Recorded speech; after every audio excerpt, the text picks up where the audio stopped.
انما ان الانبیاء لم یورثوا دینارا ولا درہما،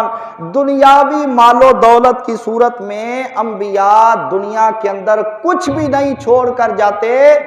وہ الگ بات کہ آج تک کچھ لوگ ڈنڈورا پیٹتے آ رہے ہیں کہ جناب والا وہ باغ فدق تھا، وہ سیدہ پاک کا حق تھا، وہ فلاں صحابی نے ضبط کر لیا، فلاں نے ضبط کر لیا، فلاں نے ضبط کر لیا۔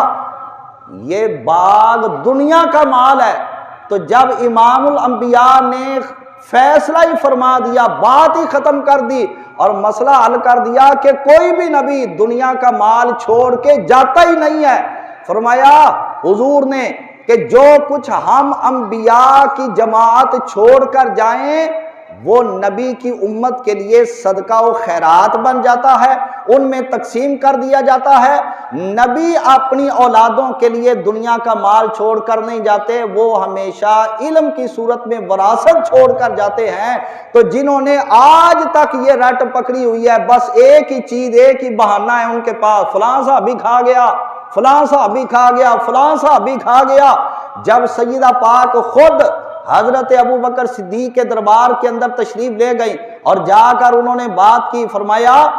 امام الانبیاء صلی اللہ علیہ وسلم کا یہ جو باغ ہے